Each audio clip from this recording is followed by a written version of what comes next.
विद्यार्थी मित्र, आपण अभ्यासत आहोत धातू विज्ञान म्हणजे मेटलर्जी हा पाठ.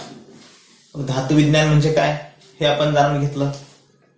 धातुकांपासून किंवा खनिजांपासून सोयीस्कररित्या धातू मिळवण्यासाठी त्या धातुकाचं केलेलं निष्कर्षण, शुद्धीकरण ज्या विज्ञान आणि तंत्रज्ञानाच्या शाखेमध्ये अभ्यासलं जातं ती विज्ञान आणि तंत्रज्ञानाची शाखा म्हणजे असतं धातू विज्ञान.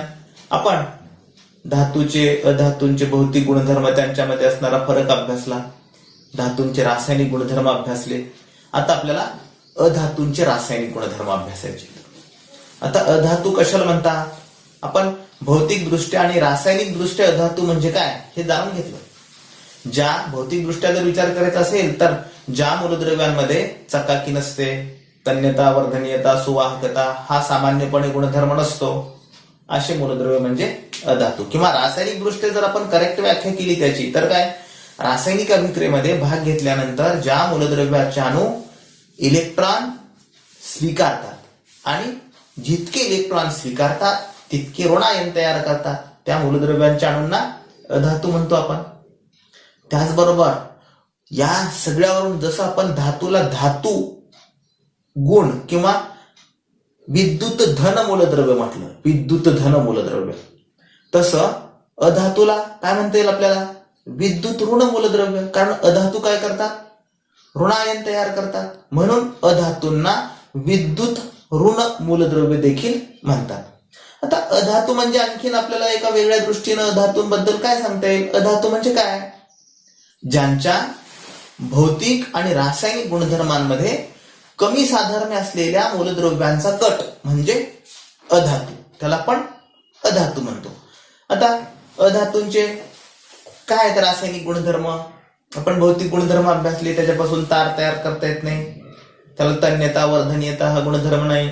अपवाद आहेत काही, सुवाहक, ग्राफाइट सारखा, हे सगळे गुणधर्म आपण अभ्यासले. आता रासायनिक गुणधर्म, अधातू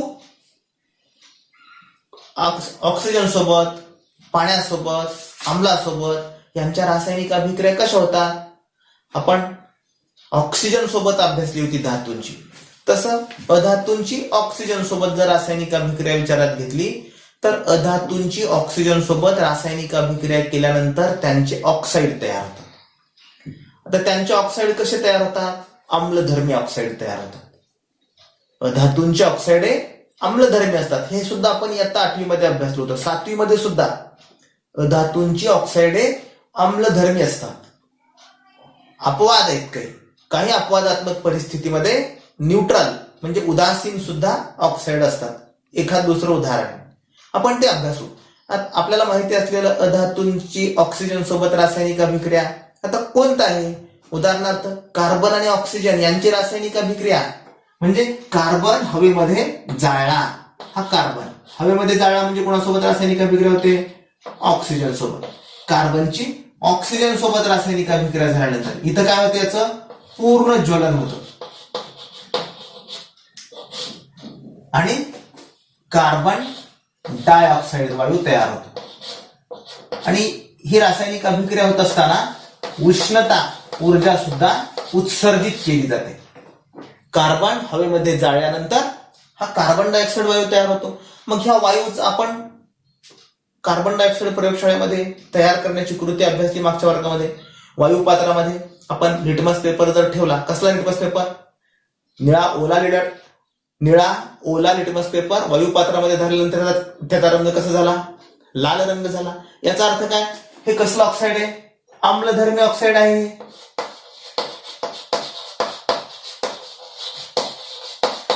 हे कार्बन डायऑक्साईड हे आम्लधर्मी ऑक्साईड आहे. तर कार्बनचीच ऑक्सिजन सोबत रासायनिक अभिक्रिया झाल्यानंतर, परंतु इथं पूर्ण ज्वलन झालं, अपूर्ण ज्वलन जर झालं तर कार्बन मोनॉक्साईड वायू तयार होतो. म्हणून कार्बनचीच ऑक्सिजन सोबत रासायनिक अभिक्रिया झाल्यानंतर कधी इथं याचं अपूर्ण ज्वलन होतं. म्हणून आपण वर उल्लेख करू अपूर्ण ज्वलन, कारण रासायनिक अभिक्रियेच्या बाणावर त्याच्या दाब, तापमान, उत्प्रेरक यांचा उल्लेख केला जातो. काय तयार होतं, कार्बन मोनॉक्साईड तयार होतो. आणि कार्बन मोनॉक्साईड हे उदासीन ऑक्साईड आहे. म्हणजे याच्यामध्ये लिटमस पेपरचा रंग बदलत नाही. आता रासायनिक अभिक्रिया संतुलित करण्याचा जर आपण प्रयत्न केला तर हे उदासीन ऑक्साईड तयार झालं. कशावरून कळलं आपल्याला उदासीन आहे ते? जर त्याच्यामध्ये आपण कोणताही लिटमस पेपर ठेवला तर कोणत्याही लिटमस पेपरच्या रंगामध्ये कसल्याही प्रकारचा बदल होत नाही, म्हणून आपण त्याला उदासीन ऑक्साईड म्हणतो. आता रासायनिक अभिक्रिया संतुलित करा. इथं ऑक्सिजन एक आहे, इथं दोन आहेत, म्हणजे काय करावं लागेल? इथं दोन करण्यासाठी आपल्याला इथं दोन लिहितात येत नाही, दोन हा सहगुणक वापरावा लागेल. आणि मग दोन हा सहगुणक जर इथे लिहिला तर कार्बन पण दोन झाले, म्हणजे कार्बन दोन लिहावे लागतील. हे झालं कार्बन मोनॉक्साईड नावाचं उदासीन ऑक्साईड. म्हणजे अपवादात्मक परिस्थितीमध्ये उदासीन ऑक्साईड, हे मात्र आम्लधर्मी ऑक्साईड आहे. त्याच्यानंतर सल्फरची म्हणजे गंधकाच्या ऑक्सिजन सोबत रासायनिक अभिक्रिया झाल्यानंतर इथं मात्र पूर्ण ज्वलन होतं. इथं कसा पूर्ण ज्वलन होतं. गंधकाच्या ऑक्सिजन सोबत रासायनिक अभिक्रिया झाली की सल्फर डायऑक्साईड वायू तयार होतो. हा पण वायूच आहे. सल्फर डायऑक्साईड वायू तयार होतो. रासायनिक अभिक्रिया पहा संतुलित आहे का? आहे संतुलित. आता खरं म्हणजे रासायनिक अभिक्रिया लिहिताना रेणूच्या स्वरूपामध्ये लिहावी लागते, हा आपण नियम अभ्यासला. आणि गंधकाचं रेणुसूत्र काय असा जर तुम्हाला प्रश्न विचारला परीक्षेमध्ये तर गंधकाचं रेणुसूत्र काय? हे रेणुसूत्र आहे का? नाही. जसं ऑक्सिजनचे दोन अणू एकत्र येऊन ऑक्सिजनचा एक रेणू तयार होतो तसं गंधकाचे 8 अणू एकत्र येऊन गंधकाचा रेणू तयार होतो. म्हणजे काय? हीच रासायनिक अभिक्रिया आपल्याला कशी लिहिता येईल? S8 प्लस O2 आणि तयार काय होतो? SO2. याच रासायनिक अभिक्रियेला इथं पण काय पूर्ण ज्वलन होतं. इथं आपल्याला किंवा ही रासायनिक अभिक्रिया आपल्याला या पद्धतीने लिहिता येईल. पूर्ण ज्वलन होतं. आता रासायनिक अभिक्रिया संतुलित करण्याचा फक्त आपला व्याप वाढतो. इथं 8 आहेत, इथं किती आहेत? एकच आहे. ऑक्सिजन 2 आहेत, इकडे मात्र 2 आहेत. आता इथं 8 आहेत, इकडे 8 होण्यासाठी काय करावं लागेल आपल्याला? इथं 8 लिहावं लागेल. इथं 8 लिहिलं तर ऑक्सिजन किती झाले? 8 2 16 झाले. मग इथं किती आहेत? 2 आहेत. म्हणजे इथं 16 करण्यासाठी काय करावं लागेल? 2 ला किती न गुणल्यावर 16 होतात? 2 8 16. मग रासायनिक अभिक्रिया संतुलित होते. म्हणजे तुम्हाला एक लक्षात यावं की S8 हे गंधकाचं रेणुसूत्र. हा फक्त लिहिण्याचा व्याप कमी व्हावा म्हणून आपल्याला हे असं सांगितलेलं आहे. लक्षात आलं? मग हे अधातूंची ऑक्सिजन सोबत रासायनिक अभिक्रिया झाल्यानंतर अधातूंचे ऑक्साईड तयार होतात आणि अधातूंच्या ऑक्साईडांचा धर्म आम्लधर्मी असतो. अपवाद कार्बन मोनॉक्साईड. अपूर्ण ज्वलन ज्यावेळेस कार्बनचं हवेमध्ये होतं त्यावेळेस कार्बन मोनॉक्साईड नावाचा वायू तयार होतो आणि हा श्वासामध्ये गेल्यानंतर आपल्या रक्ताची वहन क्षमता बंद पाडणारा वायू आहे, म्हणजे विषारी आहे. हा पण हरितगृह वायू आहे. आणि हा पावसाच्या पाण्यासोबत रासायनिक अभिक्रिया झाल्यानंतर सल्फ्युरस किंवा सल्फ्युरिक आम्ल तयार करणारा वायू आहे. त्यानंतर आता पाण्यासोबतची रासायनिक अभिक्रिया. कोणाची? अधातूंची पाण्यासोबत रासायनिक अभिक्रिया.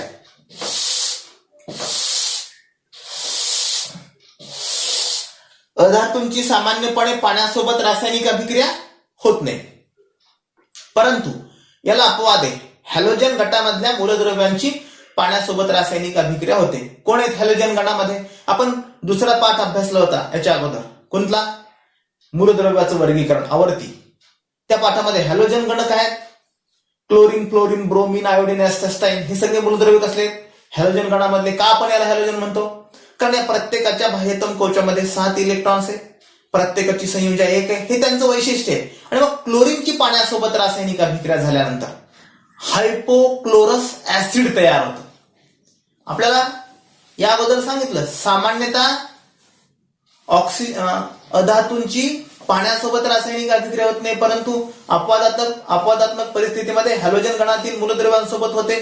क्लोरीनची पाण्यासोबत होणारी रासायनिक अभिक्रिया, हा क्लोरीन Cl2, क्लोरीनची पाण्यासोबत रासायनिक अभिक्रिया झाल्यानंतर हायपोक्लोरस ऍसिड तयार होतं, HOCl, हायपोक्लोरस ऍसिड, आणि हायड्रोक्लोरिक ऍसिड तयार होतं. हे दोघही जलीय द्रावण आहेत. तर रासायनिक अभिक्रिया संतुलित आहे का पहा. इथं हायड्रोजन 2 आहेत, इकडे पण 2 आहेत. ऑक्सिजन इथे 1 आहे, इथं पण 1 आहे. क्लोरीन इथं 2 आहेत, इकडे 2 आहे. रासायनिक अभिक्रिया संतुलित आहे. ही झाली क्लोरीनची पाण्यासोबत रासायनिक अभिक्रिया, म्हणजे अधातूंची पाण्यासोबत रासायनिक अभिक्रिया अपवादात्मक परिस्थितीमध्ये अशी होते. त्यानंतर अधातूची विरल आम्लासोबत होणारी रासायनिक अभिक्रिया, सामान्यपणे अधातूंची देखील विरल आम्लासोबत रासायनिक अभिक्रिया होत नाही, परंतु याला पण अपवाद आहे. हॅलोजन गणामधले मूलद्रव्यांसोबत रासायनिक अभिक्रिया होते विरल आम्लासोबत. उदाहरणार्थ क्लोरीनचीच हायड्रोब्रोमिक ऍसिड सोबत रासायनिक अभिक्रिया, क्लोरीनची हायड्रोब्रोमिक ऍसिड सोबत रासायनिक अभिक्रिया झाल्यानंतर हायड्रोक्लोरिक ऍसिड तयार होतो आणि ब्रोमीन वायू. क्लोरीनची Cl2, क्लोरीनची हायड्रोब्रोमिक ऍसिड HBr, म्हणजे याला हायड्रोब्रोमिक ऍसिड म्हणतात. हायड्रोब्रोमिक ऍसिड सोबत रासायनिक अभिक्रिया झाल्यानंतर काय तयार होतं? हायड्रोक्लोरिक ऍसिड तयार होतं आणि ब्रोमीन वायू HCl आणि ब्रोमीन. आणि हा जलीय द्रावण आहे, हे पण जलीय द्रावण आहे. रासायनिक अभिक्रिया संतुलित आहे का पहा. हायड्रोजन इथे एक आहे, इथे एक आहे, क्लोरीन इथं 2 आहे, तिकडे मात्र 1 आहे. काय करावं लागेल आपल्याला? 2 सहगुणक लिहावा लागेल. हायड्रोजन 2 झाले, हायड्रोजन 2 झाले म्हणजे इथं पण 2 लिहिल्याशिवाय पर्याय नाही. मग ब्रोमीन सुद्धा 2 झाले, हा Br2 आहे. ब्रोमीन Br2, रासायनिक अभिक्रिया संतुलित झाली. त्यानंतर जशी विरल आम्लासोबत हायड्रोजनची रासायनिक अभिक्रिया झाल्यानंतर हायड्रोक्लोरिक ऍसिड आणि ब्रोमीन वायूचं जलीय द्रावण तयार होतं, त्याच पद्धतीने आता हायड्रोजन सोबत रासायनिक अभिक्रिया झाल्यानंतर कुणाची? अधातूंची हायड्रोजन सोबत रासायनिक अभिक्रिया. अधातूंची हायड्रोजन सोबत रासायनिक अभिक्रिया सहजासहजी होत नाही, परंतु विशिष्ट परिस्थितीमध्ये अधातूंची हायड्रोजन सोबत रासायनिक अभिक्रिया होते. आता विशिष्ट परिस्थिती म्हणजे काय?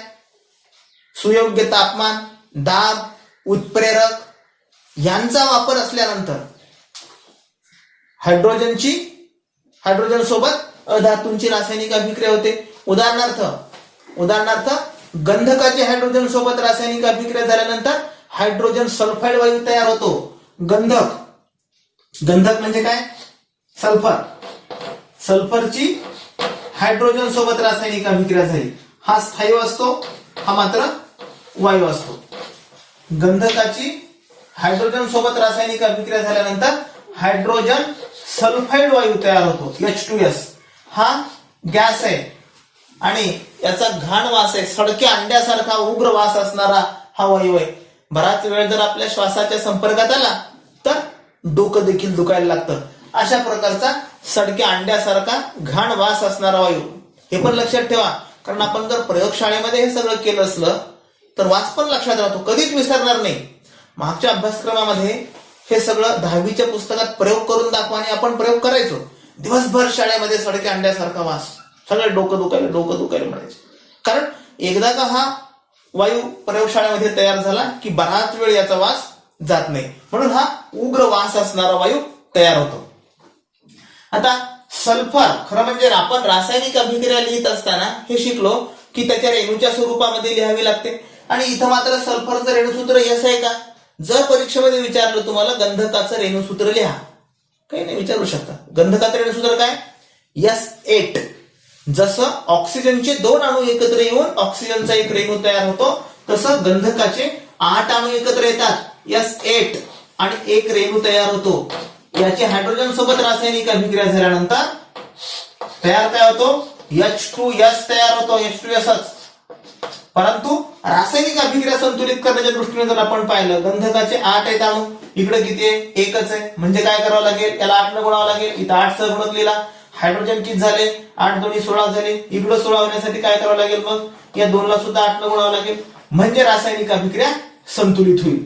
आता पहा, ही रासायनिक अभिक्रिया संतुलित झाली. फक्त आपल्याला रासायनिक अभिक्रिया संतुलित होण्याच्या दृष्टीने सोयीचं व्हावं यासाठी या पद्धतीने हे सगळं दिलेलं आहे. अन्यथा हे आणि हे दोन्ही सारखंच. आपल्याला किंवा हे असं जर म्हटलं तरी काही अडचण नाही, तुम्ही ही लिहिली तरी बरोबर, ही लिहिली तरी बरोबर, परंतु तुमच्या लक्षात यावं यासाठी हे सांगतोय. आता हे झालं हायड्रोजन सोबत कोणाची अभिक्रिया? गंधकाची अभिक्रिया. त्यानंतर नायट्रोजनची हायड्रोजन सोबत रासायनिक अभिक्रिया केल्यानंतर सार्वजनिक मुतारीमध्ये जसा वास येतो तसा वास असणारा वायू तयार होतो. कोणता वायू आहे? जो सार्वजनिक मुतारीमध्ये गेल्यानंतर आपल्याला गंध येतो असा वायू.